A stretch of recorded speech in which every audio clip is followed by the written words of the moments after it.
Welcome to the Cowboy Entrepreneur Show, created and hosted by Scott Knudsen, to explore the crossroads of horses and the business world. On today's show, Scott visits with photographer, documentary, and commercial filmmaker Bud Force.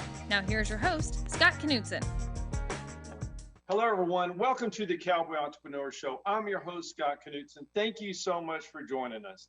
Whether you're listening to us on the radio station KCAA, the NBC affiliate out in California, or watching our podcast on one of our many platforms, we appreciate it. Today's Cowboy Entrepreneur Show, we have a very special guest. It's going to be a fun show. Bud Force is on the show. Bud, welcome to the show. Thanks, Scott. Appreciate it. Glad to be here. So Bud is a commercial filmmaker. He's a photographer, and he's lived an incredible life. So I can't wait for him to share his knowledge and some of his stories. So, Bud, where were you born? I was born in Fort Worth, Texas. Awesome. Awesome. But you were raised in Nevada, I think I read. Yes, sir. My dad was in the military, so we traveled around quite a bit. Left Texas when I was a baby, and we moved to Guam. My dad flew B-52s. Lived in Guam for a few years, and then we moved to around Lake Tahoe, California, in the Truckee area. And I grew up in the Sierra Nevada mountains until I was 14, and we moved back to Texas, to Weatherford, Texas. Very cool. So what was it like growing up in Nevada in the mountains? Man, it was pretty neat. We backed up to the Truckee River. We were about 30 feet from the Truckee River, and on the other side of the river was just National Forest and BLM land. So, oh man, what a place to grow up in. It was amazing. I had a dog out there, a Labrador, and we would just go out in those hills and those mountains and spend all day. So it was a really neat way to grow up, and something I wouldn't trade for the world. Oh man, and Truckee's a pretty neat community as well. It's really touristy, but it's a neat community. Well, it sure is. It's changed a lot since I lived there back in, I think we moved in 1993, and I went back a few years ago, and yeah, it's pretty touristy now. Yeah, that's cool, man. So growing up in Texas, when you came back in your late teenage years, what was the transition like going, from the Nevada and the mountains to back to Texas? Well, it was definitely a huge change. When I lived in Nevada, I was skiing a lot. I was actually on a youth race team, and so I was really busy with all of that. But I wanted to move to Texas. That's where my grandparents were, and I had this idea of Texas in my mind. That was a bit romantic, so we came back. My parents bought 50 acres. They got some horses and cattle, and we moved right in the middle of kind of ranch land or cutting horse land there between Weatherford and Granbury, and it really spurred my love of agriculture and ranching. Oh, wow. That's great horse country. A lot of great trainers up there. Cattle country, too, but lots of good cutting horses. Mm-hmm. Absolutely. Absolutely. So did you stay with cutting horses, or did you go into a different discipline? Really, when I was growing up, I was riding recreationally just there at my parents' place. I started working for some local area ranchers, and then I started working for some cutting horse places whenever I was 16, 17 years old, and kind of hopped around loping horses at different cutting horse ranches until, really through college. Well, what a great foundation, though. I think that's so important, just to not to jump, but to go from one trainer to another trainer, ride different horses and get that foundation, find out which way you want to go. And you can always learn from them. Well, absolutely. Yeah, I learned a little bit here and there from everybody. So that's awesome. That's awesome. So you went into rodeo. Yeah, which is cool. Yeah, about the same time when I was, I think 16 years old, 15 years old, I started riding steers, and then that went into bulls around 15, 16. And then I rode until I was about 20, rode bulls until I was about 20. So what was that like, telling the parents, hey, I think I want to start riding bulls, or at least start on steers and go up to bulls? They weren't super supportive. Yeah. And I've seen a lot of parents who are super supportive of their kids riding bulls. Of course, I only have one daughter. I don't think she's going to be riding bulls, but if I had some boys and they were wanting to ride bulls, it'd be a hard thing probably for me to get behind as well. So. Yeah. Yeah, I understand, man. We've been there, and I have one daughter as well, and I don't, even the young colts I don't want her to ride. So I Right. understand the parents' view on that for sure, for sure. So what made you stop riding bulls? I had a bad wreck in Morgan That'll do it. Mill. Yeah, it was a summertime deal, kind of a three-part buckle series. It was in between rodeos, and I went to a practice pin there in Morgan Mill and got on a relatively easy bull, but I got hung up. And to make a long story short, I got stomped pretty bad, and they life flighted me to Harris Hospital, and I spent about 6 months in a wheelchair before I was back on my feet, and about a full year recovering, and that pretty much ended my rodeo career. Gotcha. So I guess for people watching this or listening to it on KCAA, for somebody that's been in a wreck, whether it's a bull ride or whether it's a car or whatever, horse wreck, and you're sitting in that wheelchair, what fueled you to get out of the chair to start your amazing career in a different direction? Yeah, there was no real choice. I mean, it was certainly challenging. I mean, Yeah, it was definitely a challenging time. I really didn't know the direction I was going to head afterward, because that was the path I was on, or that I right. thought I was on. And so when that happened, it took me a few years to figure out, okay, well, here's what I think I'm going to do next. I was going to Weatherford College when I got hurt, and I ended up going back to school. I took some time off and went to work, kind of hopped around at some different jobs, and then went back to school at Weatherford. Finished up there, and then went to Texas A&M University and majored in journalism, because I thought, well, I'll be a writer, and I'd always enjoyed writing, and so I kind of followed that career trajectory for a while, which eventually derived into photography and filmmaking down the road. Amazing, amazing. So why did you choose A&M? My grandfather had gone to A&M.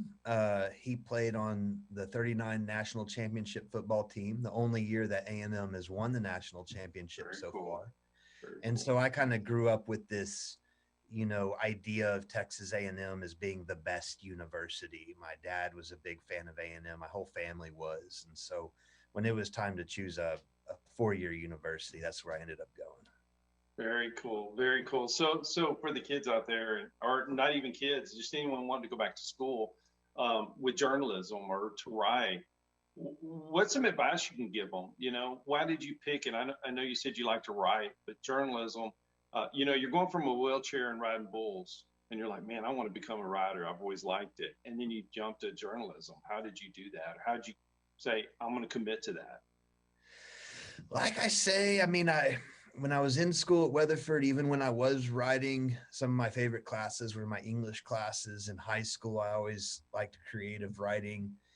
And going into A&M, in fact, my original degree was agriculture journalism. They had a program there that was Very that cool. specific. And Very so cool. that's the program I entered under.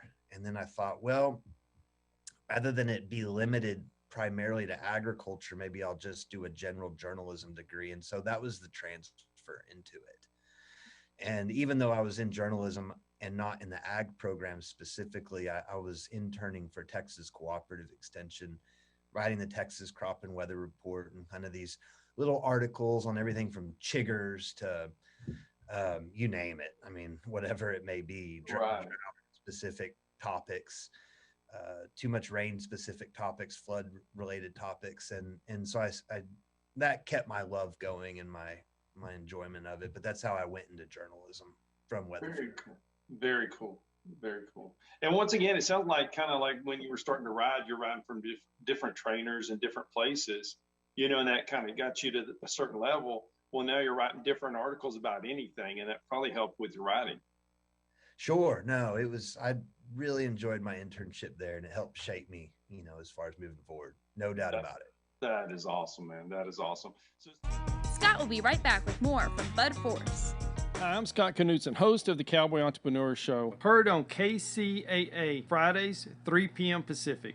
I'd like to talk to you about something I'm very passionate about. Those that know me know I love my coffee. In the morning, afternoon, and even late in the evening, I enjoy a good cup of coffee almost any time of the day. Now, my team at the Cowboy Entrepreneur Show has been working for several months on creating and introducing our own brand of coffee. We wanted to make sure that we got it just right. We don't want to put our name on anything unless we're 100% certain that it's the best product available, and we've finally done it. We have created a wonderful line of coffees, 13 fantastic flavors offered in whole bean, ground, and K-cups, any way you like to brew your coffee. Now, each of our coffees carries our brand, the very same brand that we put on our horses, our trailers, and our chaps. So you know that this is a quality product. And we only use 100% Arabica beans, the very best beans available. Just listen to some of these wonderful blends and flavors. Jamaican Me Crazy, Honduran San Marcos, Chocolate Cherry Amaretto, Breakfast Blend, and my very favorite, Haley's Blend. A coffee so good, we named it after my daughter. You can order these coffees today by going online to javacowboy.com. That's javacowboy.com. And if you order today, you can get an extra 10% off your final purchase just by entering the promo code COWBOY on checkout. Remember, that's promo code COWBOY for an extra 10% off. Just go to javacowboy.com to order your coffee today. Something really cool I read about, and I hope you expand on it, is the Texas Task Force One.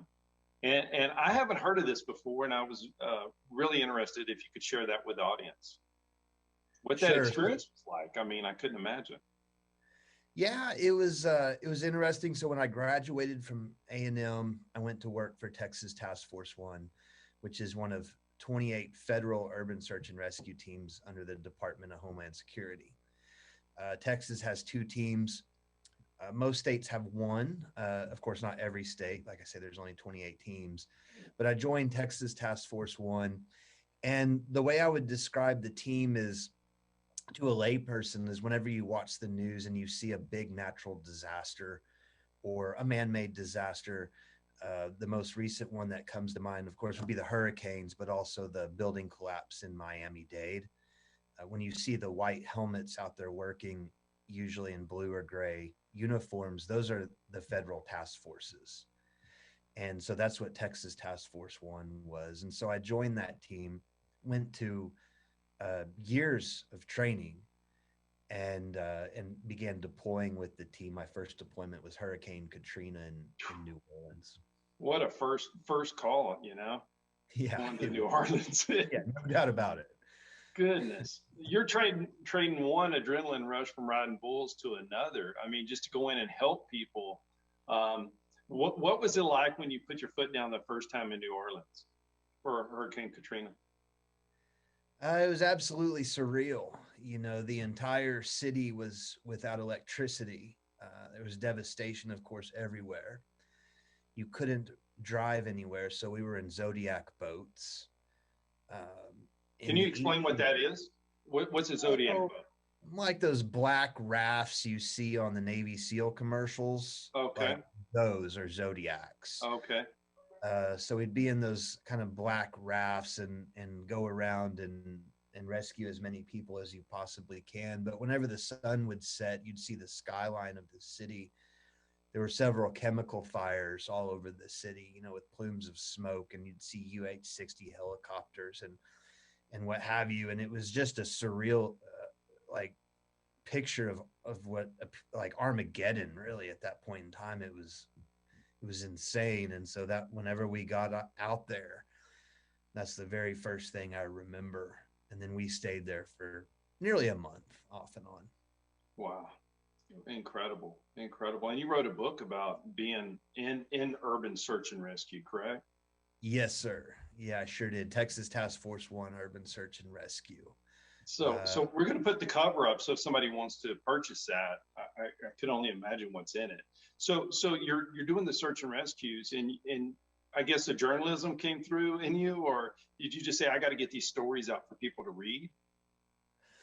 My role with that was basically in recon, in a way. I was what they call a technical information specialist. So I would go out with the first squads on a deployment, and I would gather photo and video intelligence that we would send back to our base of operations in Austin.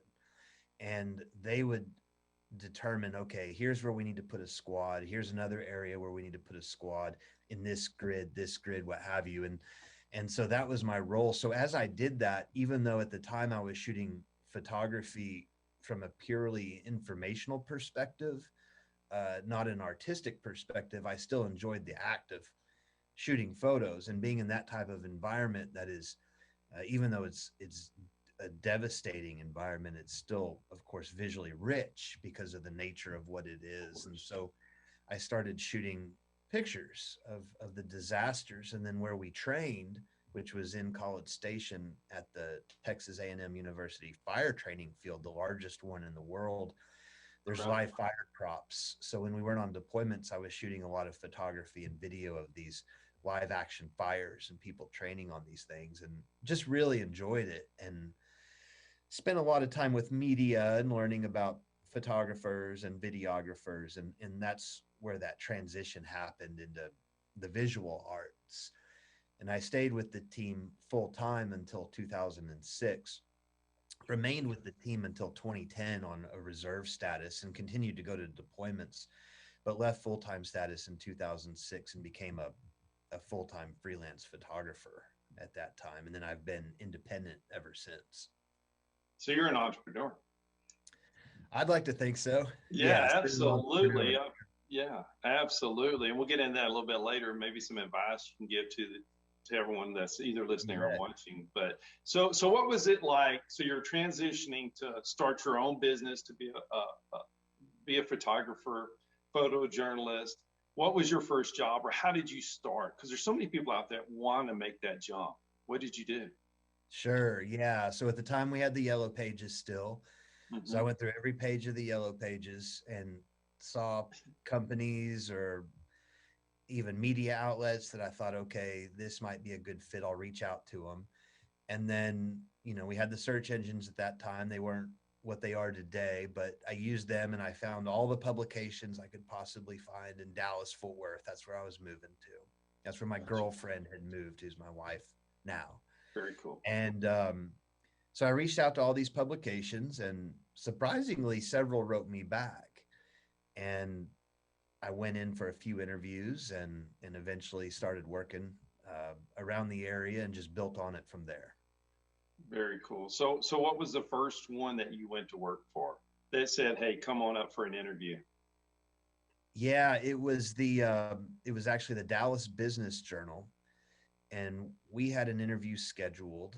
A huge ice storm came into DFW, and I lived in Fort Worth, and the interview was in Dallas, which is an hour drive on a good day. And with the ice storm, I thought it'd be 2 or 3 hours. So I gave myself 3 hours of time, and I left the house at maybe 5 a.m. or something. I think my interview was at 8, and drove in this ice storm. And it was me and like 10 other people, I think, on the roads at that time. Looking back on it, hindsight's 2020, and it was just super unintelligent to do that.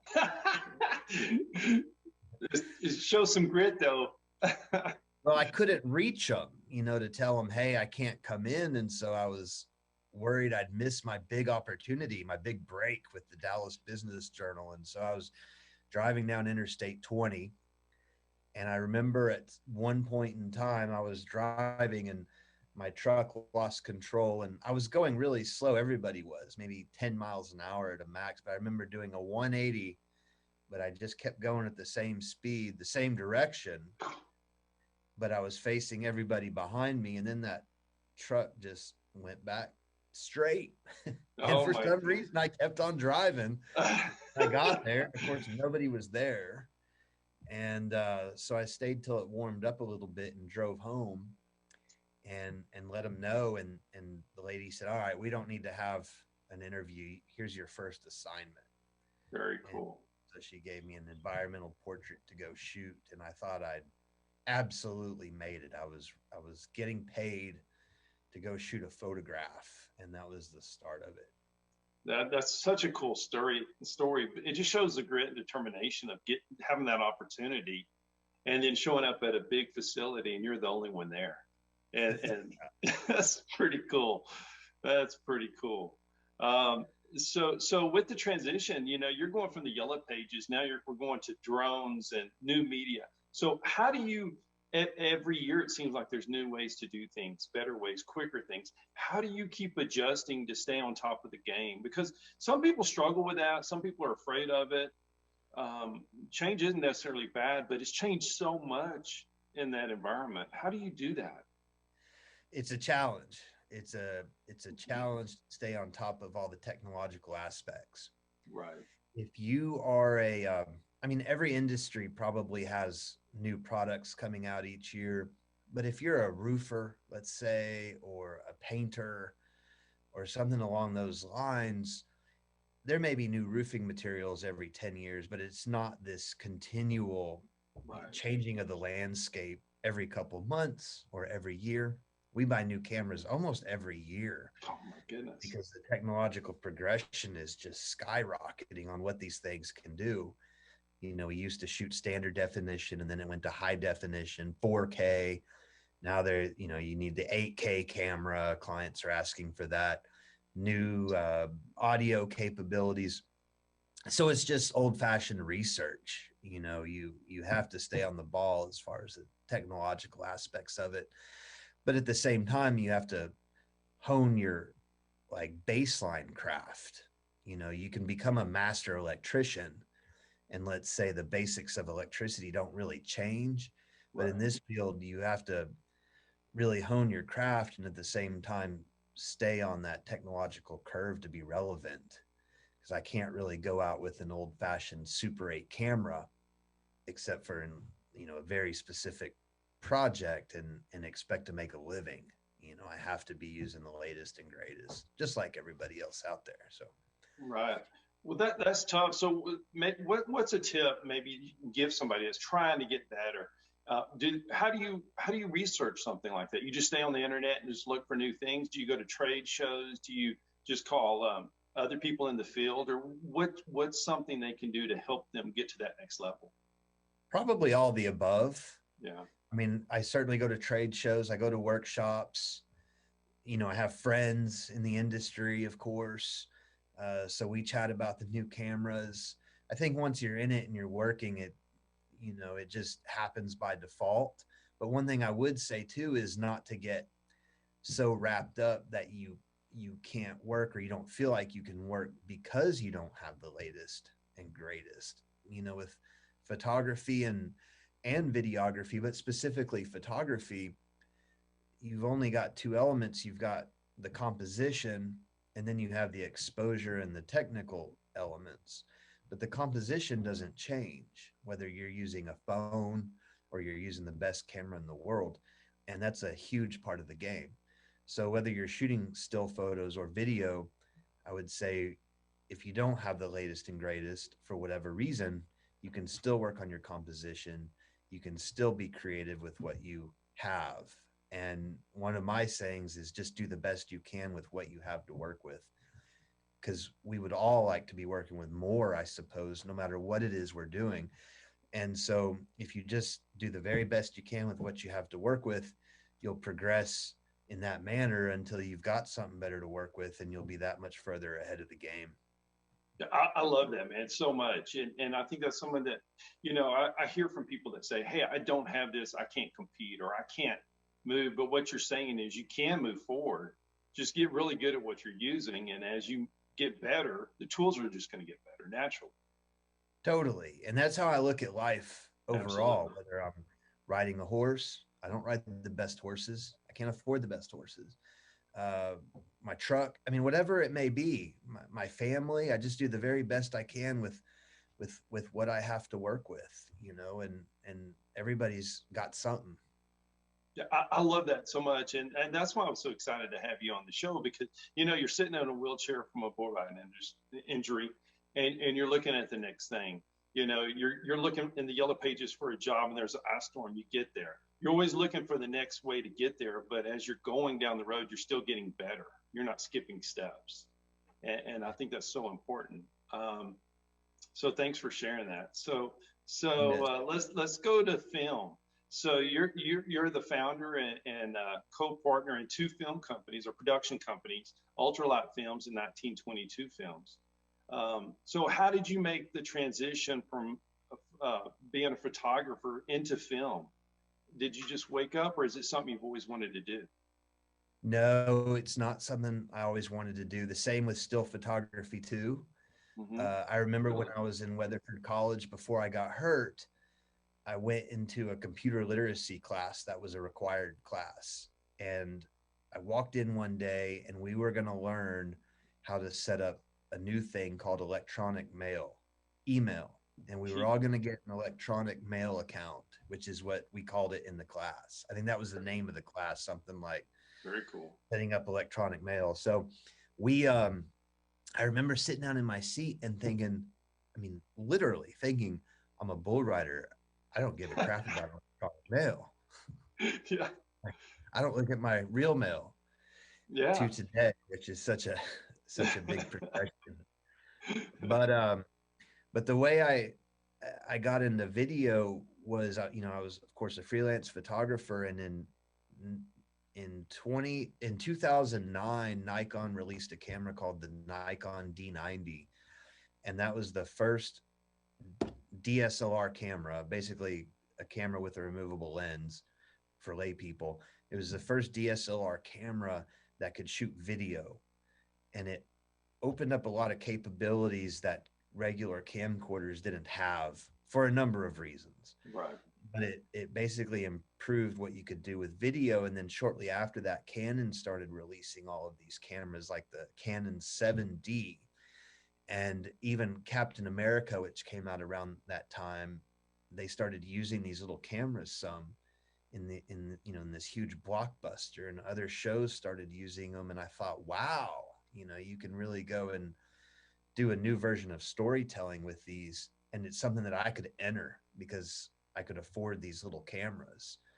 And so that started the transition into video. And I saw some different production companies and projects online that inspired me. Short film, and I started making short films. Basically, I started selling those short films to companies, and it just progressed to where now I very rarely get hired for a photo shoot, and almost everything I do is filmmaking. So I was an independent, like a freelancer for a while, and I realized I would need to set up a production company to really take it to the next level. Because with filmmaking, unlike photography, it's much more collaborative usually. You can certainly go and make a short film on your own, but if you have a team of specialists, it makes it that much better. If you have dedicated editors, musicians, sound designers, everything that goes into a film. And so I started Ultralight Films as a production company, and we built that business. And then 1922 Films was born from the fact that we wanted to make a movie, and for a movie, you usually create a dedicated production company for that movie, because a movie in essence is its own business. It's a micro business, or like a flashbang business. You create this widget and you put it out there into the world. So we created 1922 Films for a movie. Very cool. Very cool. So we met in Dillon, Montana, for people that might not know, at the health or the Horse, Human, and Nature Conference put on by Montana Center of Horsemanship, and they were screening at the University of Montana Western your new film, and or y'all's film through 1922 called Cowboys: A Documentary Portrait, and the response from the crowd, I've seen it a couple of times and I love it, was tremendous. And it's raw, and it shows you the different seasons, and it's just so beautiful. So when you created your new production company, did you know this was going to be the film? Yes. So the idea for the film came before the production company, I for see. sure. Okay. Yeah, growing up around the cowboy lifestyle, growing up working on ranches, having rodeoed, been in that culture for several years. I just hadn't really seen a documentary I thought was authentic to the working cowboy, Hmm. and also something that was created that might be viewable by the widespread public. There's a couple super hyper authentic docs out there about cowboys, but they're more by cowboys for cowboys, more of home video type movies. Right. And so we wanted to create something super cinematic and talked to my wife about it. She was really supportive. That day it became real in my mind. The film was going to happen. Uh, Made that decision. Nothing was going to stop it aside from major catastrophe. And shortly after that, I met John Langmore, who's a cowboy photographer, has an amazing book called Open Range. Okay. I'd taken out an office next to him, and we hit it off. And when I met him, I realized he's this cowboy photographer. Told him the project I was working on. Well, his book he'd been working on the 4 previous years, and he'd spent time out west in Nevada and Oregon and a few other places, and had developed relationships with different ranches. And I said, well, hey, why don't we partner up on this project I'm working on, and maybe you can open up the doors to some of those ranches. And he came on board, and a lady named Felicitas Fonke, she came on board shortly after that as our creative producer. And we basically went to town, or we went to the range and got started. And we filmed for the next 2 years and created the movie. It's absolutely beautiful, and it's so real. Thank you for listening to the Cowboy Entrepreneur Show. Scott will be right back with Bud Force. For more information on Scott Knudsen, the Cowboy Entrepreneur, visit us online at cowboyentrepreneur.com. Hello, I'm Scott Knudsen, host of the Cowboy Entrepreneur Show. I want to tell you about a product I've tried and I love, and I feel the Cowboy Entrepreneur audience will as well. It's Rebellious Infusions. Rebellious Infusions, they're little packets of flavor. And you know, it gets hot in South Texas, over 100 degrees every day. And I like my water, but it's water. So I use these infusions, put them in my water. It makes it cold. It's great flavor, 0 sugar, 0 calories. It's pure energy infusions. Rebellious Infusions. Go to drinkrebellious.com or on all social media platforms. Drink Rebellious.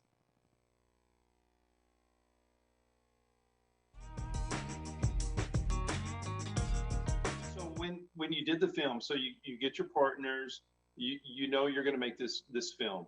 You start your production company.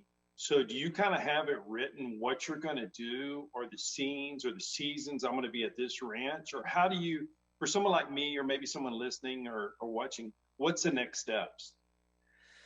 Well, when you're making a documentary film that's not backed by a studio, or any film that's not backed by a studio, the number one step is to figure out how to pay for it, because it costs money. So you have to get funding, and that's funding and distribution. Funding's at the beginning, distribution's at the end, and they're the 2 hardest parts. Making the film in the middle is kind of the easiest part. I mean, it certainly wasn't quite as challenging. So it's your passion. It's your passion. So that's the fun part. Yeah. We had relationships with the ranch. Most of the ranches prior, like I say, John had some relationships out west. Faley had some relationships on Singleton ranches and a few others. I had relationships with the 4-6s and Tongue River Ranch here in Texas. So we kind of pooled our resources and were able to go out and film at these ranches, because of course they don't just let anybody in through those gates. Right. There were a few ranches like Babbitt's in Arizona. We didn't really have a prior relationship, but it's a small community, and word spread pretty quickly what we were doing. And I think folks realized our heart was in the right place. And so folks like Babbitt's, they let us on the ranch willingly, and were super supportive and helped us reach our goals in making the film. That's wonderful. And we have the trailer that we're going to put that in the show for sure, so everybody can see the trailer and get excited. So when they want to watch the film, and I think everybody should, what's the best way for people to watch the film? Well, it's available on multiple platforms: Amazon, iTunes, Apple TV, and others. So you can either go to the platforms themselves and search for it, or you can go to thecowboymovie.com and get direct links to those platforms. And also, if you wanted to buy a Blu-ray or a DVD, you can do that off of the website, thecowboymovie.com. Very cool. Very cool. So what surprised you? 'Cause growing up in the industry and around cowboys, what surprised you, like going into the film thinking, we're going to do this ranch and this is what I'm going to see, and maybe it wasn't that way? Was there any surprises for you? Really, the biggest surprise for me was up in buckaroo culture. So in the cowboy world, in the working cowboy world, and that's all this film is about, by the way, is working cowboys, not rodeo athletes, not family ranch cowboys, even though they do the same work just as authentically. This film is about ranches that run full crews of horseback cowboys, and the ranches themselves are massive. Some of the largest cattle operations really in the world. The smallest ranch we shot on was 187,000 acres, and the largest was 1.1 million acres. But within the working cowboy world, you have two different cultures, cow punchers and buckaroos. And there's a number of differences between those cultures, geographical, stylistically, utilitarian, and how they work their cattle. But your cow punchers are from Texas, generally, in New Mexico, Arizona. Your buckaroos are going to be more northern Nevada, Oregon, Idaho. Montana is a mixture of both, but like I say, they dress different. Buckaroos, one of the most signifying differences you would see right off the bat is they wear flat brimmed hats usually.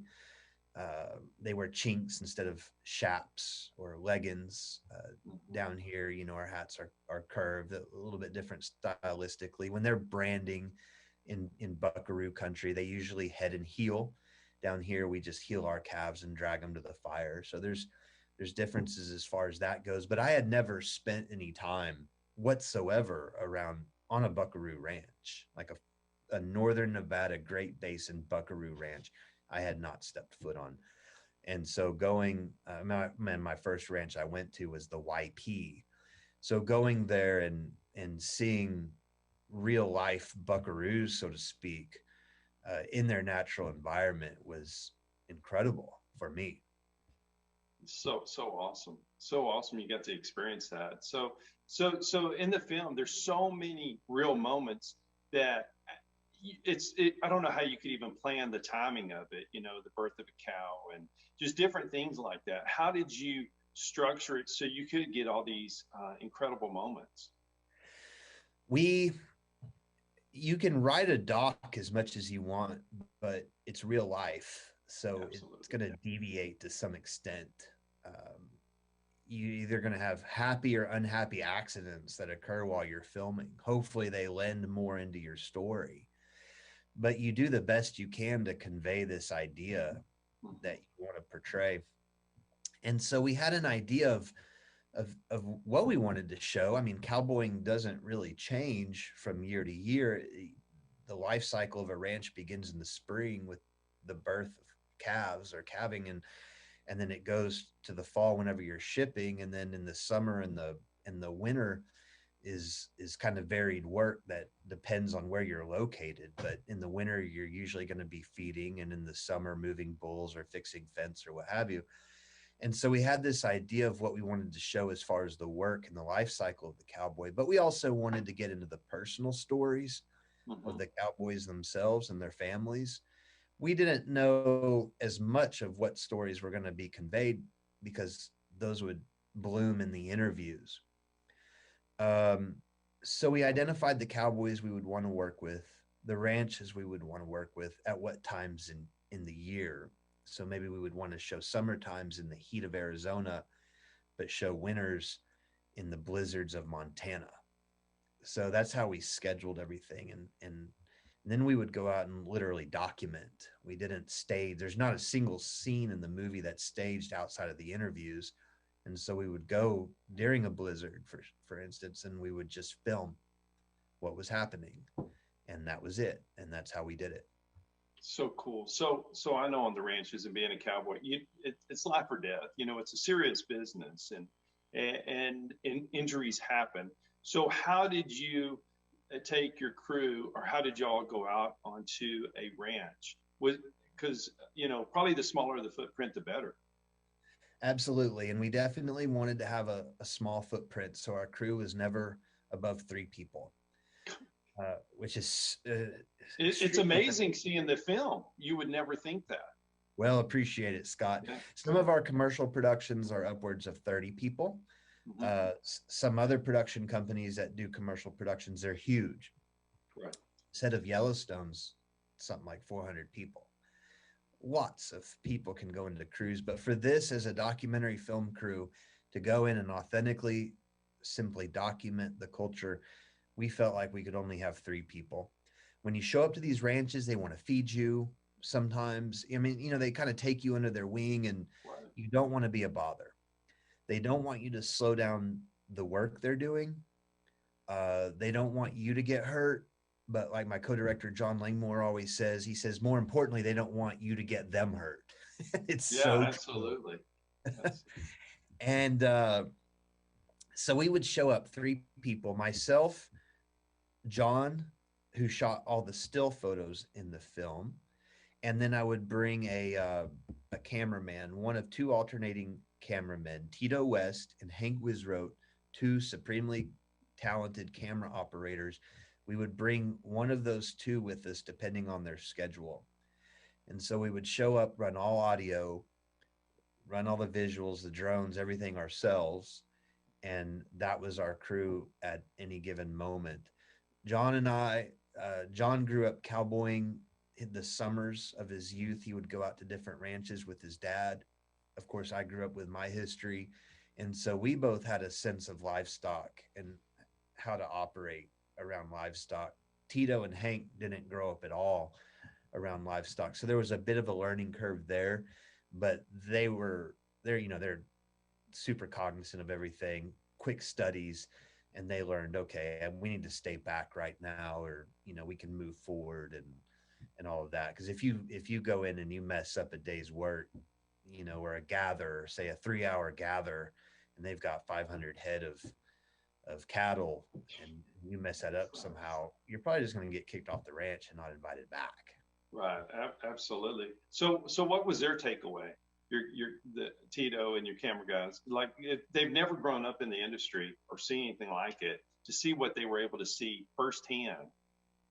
Did it change what they thought? I think it was somewhat life-changing. Hank went on a bunch of our shoots, and he went on a wagon. Tito went on a wagon too, and Very so cool. sleeping in teepees, and something that they didn't even realize existed, and then they're in the midst of it for a week or 10 days. I think that was a huge epiphany as far as, wow, these people are really out here doing this, because you can hear that people do that. You can even kind of know that people do that, or maybe even watch a movie about it. But until you are there, waking up in northern Nevada in the middle of nowhere, and you open up your teepee flap and you smell that sage, and you hear the spurs jingling in the morning and the cattle bawling, and you can't hear anything else, it's a magical moment. Absolutely. And I think it touched both of them. Yeah, it'd be hard not to. Yeah, I just love it. So let's talk drones. So Okay. So some of the scenes in the movie, or all of them, but there was some that were just spectacular. And I believe you were driving the drone, if that's the correct terminology. But I think flying the drone, flying the drone. So driving it, whatever. It depends. I don't know, but it was incredible. You could definitely tell your horse sense, because you never spooked the herd. You know how itchy they get, especially with cattle and horses. Absolutely, horses, they can tell. And how did you do that as far as with the drone to get the scenes? You have so many different animals. You got the cowboys, you got your crew, you got your cattle, you got your horses, and there's nothing else. So the noise and the shadows and such.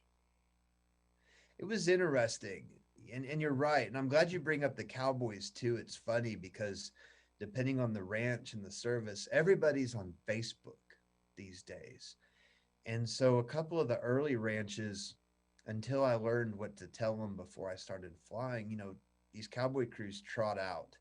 And it's interesting because they'll take pictures with their phones and post them on Facebook and say, we're doing it like we did in 1880 or whatever, but they're posting it on Facebook. So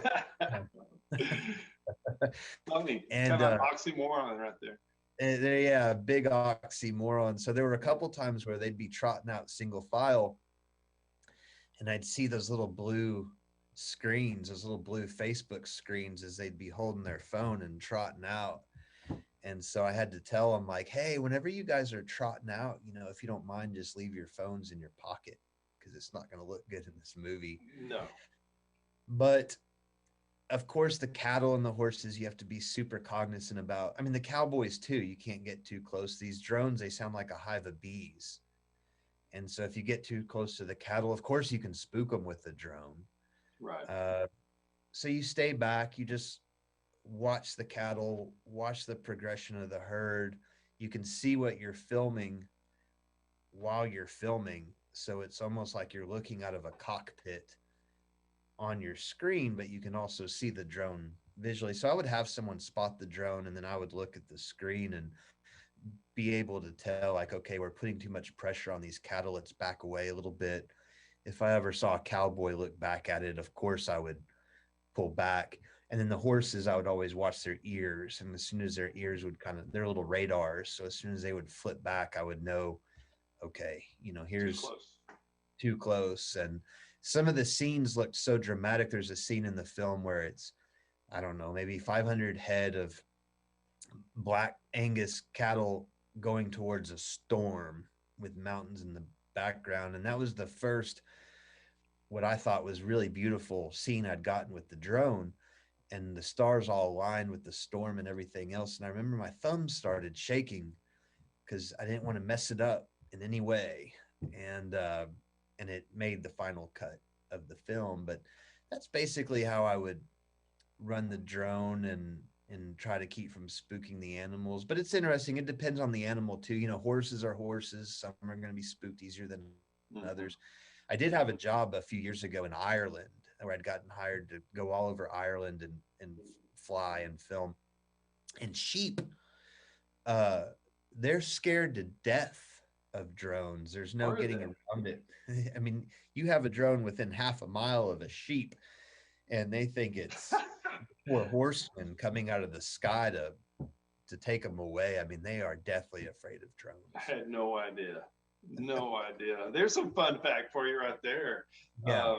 For sure. So when you're doing it, and what's it like when you're eating at the chuck wagon, or you're in the tents, or you're before you go in the tent talking to the cowboys and you're on the ground? Can you take our audience to what it was like, when the cameras are off, there's no drones? Is it like what people see in the movies, or is it just guys talking around a campfire? I mean, people are people, and cowboys are humans just as much as anybody else. So the conversations are just human conversations, but they primarily revolve around horses. Cowboys talk a lot about their horses, A lot. how the day went that day, their hardware, their bits, who built your spurs. I'm working on a new pair of leggings. Most of the conversation definitely revolves in some way around what it is you're doing. The campfire deal, it's kind of interesting because on the wagon, you don't usually have a campfire unless it's the cook's fire, because everybody goes to bed so early. You get off work. You might get off work, cowboys usually start really early. So let's say you wake up at 4 on the wagon. You have breakfast at 5. If you eat at 5, of course, everybody gets there almost an hour early to drink coffee. It's almost like you're late if you're not there an hour early. Absolutely. You get mounted up, you go catch the horses, you get mounted up, and usually right at daybreak, you're trotting out. And however big that pasture is, a couple hours to gather it, let's say. You gather that pasture, you bring them in. If it's a spring wagon, you're usually branding. So then you brand, but hopefully you're finished by lunch. A lot of ranches try to finish by lunch. But if you're not, then you work until early afternoon. You may go out that afternoon and trot more on another horse and gather up another pasture so you can get started early the next day. But generally, you're going to finish between noon and early afternoon. And then after that, the cowboys go and they take care of their personal tasks, shoe their horses, do whatever they need to do. You eat dinner or supper, and then right after supper, pretty much everybody goes to bed. I mean, really before the sun sets, usually, at least in the spring on spring wagons. And so it's not like folks are sitting around a campfire in the evenings necessarily, but in the afternoons, yeah, there's that camaraderie. Everyone's sitting around talking, and those conversations, like I say, usually revolve in some form or fashion around the horse, even more so than the cow. It's Really? horse. Yeah. I love that. I love that. So do you stay in contact with some of the people you met on the different ranches? Quite a few of them. I mean, the majority of them, really. Very cool. A lot of them have become very close friends. Some of them were friends beforehand. And so, yes, absolutely. So did they see the film? Have they seen the film? Everybody in the movie, as far as I know, has seen the film. So And what was their takeaway? Was it like, wow, that's what we look like? Or were they kind of shocked about what they really overall, it's been a completely positive response. Right. I haven't heard a single cowboy come to us and say anything negative about the film. Only what I would consider to be genuinely positive comments. I think a lot of the folks in the film were touched by it. Mm-hmm. I think we tried to tell the story with a high level of respect, not just for the idea of the American cowboy, but for the individuals in the film itself, Right. and their unique stories, depending on who they were. So yeah, I think everyone, as far as I know, has really enjoyed the film. Oh man, I'll tell you what, it was so fun to see them open up and talk during the interview process, because most of them have been quiet. They don't talk to people, and opening up. Once they opened up, man, it was so much fun to watch them and the pride they took in everything. It was really interesting to see. Well, appreciate it, Scott. And whenever we would show up to these ranches, we were usually there a week to 10 days. Mhm. And we would not always, but oftentimes try to schedule our interviews for the tail end of a trip. So you can get there and get through some of that buffer of, being a new guy on the crew, basically, with the camera, and kind of get past all of that and then get to know the guys a little bit. And once they realize you're not from Hollywood and you've seen a cow before and you're not going to jump between them and the cow, I think they have a bit of an appreciation for it. Makes sense. Yeah, makes sense. And they appreciate what you did, and they probably appreciate you telling their story, because there's so many people that don't get to see that life, not even for a day, and they Absolutely. live it, Mm-hmm. Yeah. So what's next for you, bud? Are you working on another film? I'm working on a 4-part short film series right now for the 4-6s Ranch, one of the ranches in the movie, a legendary big Absolutely. outfit here in Texas. So I'm right in the midst of that and a few other commercial projects. And then we're breaking ground and in the midst of writing a new feature, a narrative feature that we hope to have finished up here in the next few years. These film projects are definitely long-term. Cowboys took 6 years to make. So it's a slow roll. It was worth every day. Might have not felt it during that day, but it sure was. Well, appreciate it, man. Absolutely. So when you're not, doing photography or making films or starting production companies, what do you do in your spare time if you have any? Well, I'm an outdoorsman, I guess. I'm an outdoorsy guy. I have a daughter, and my family and we love to spend time outdoors. I day work on different ranches, some of the ranches in the film. So I spend a lot of time in the spring and the fall anyways, traveling around different ranches. We have a family ranch. My wife's parents have a family ranch out in Brady. So we spend a lot of time out there, outdoors, hunting, fishing, working cattle, and that sort of deal. But usually if we have time off, we're outdoors somewhere. Oh, that's awesome, man. That's so awesome. And being with the family makes it even better. So, Yes. what's one piece of advice you can give somebody listening to us or watching today, as far as being an entrepreneur? I know we've talked a lot about, working through trials and advancing with different cameras, but just where they are. Maybe they're driving down the highway in California. They're watching our podcast sitting at home somewhere else. And how do they get started? Well, there's kind of three things. I think whether you're going to go on a road trip or you're going to make a movie, the hardest part is getting out of the driveway. And after that, that's beautiful. Right. Yeah. It's just the hardest part of anything is getting out of the driveway. If you're going on a trip, it's hard to get out of the driveway. You know, if you have kids, if you don't have kids, if you're packing up, whatever it is. But once you're on the road, things generally get smoother. So there's that. But then a term I learned in rescue is semper gumby, always flexible. And I always like that term, like Gumby, the little green guy. Right. Semper gumby, always flexible. You have to be malleable because nothing's going to go exactly your way. And then, like I said earlier, just doing the best you can with what you got to work with. So if you're flexible, you work with what you got, and you're able to get out of the driveway, you know, you can kind of get anything done, I think. Yeah, that's awesome, man. They can achieve their dreams just getting out of the driveway. I don't know any other show and a guest that can go from ranching to Gumby. That's awesome. All right. That's wonderful. Well, Bud, thank you so much for being on the show today. We really appreciate it. Yeah, thank you, Scott. Thanks for having me, man. Absolutely, man. Have a great day. You too. It's a life not everybody has or understand or will ever understand.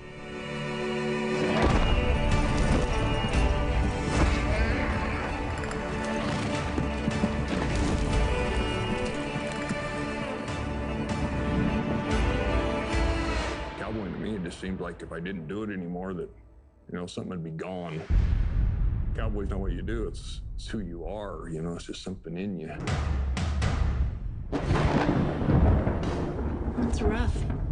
Pay's low, houses are rough, the hours are long, and there's isolation, and it doesn't work for everybody.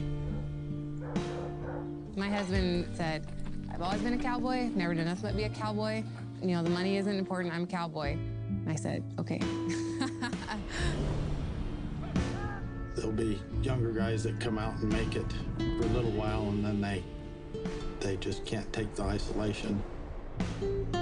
And it don't take long once they get out here to know if they're going to make it or not.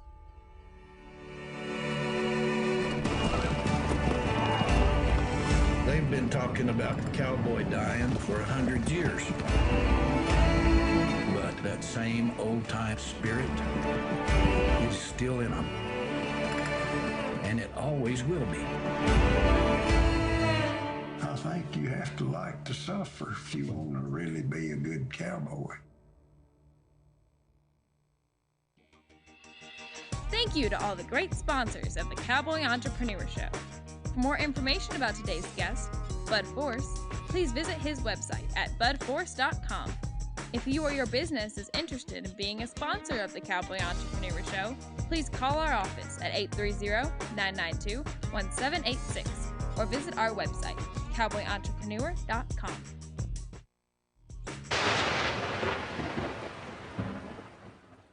This is KCAA.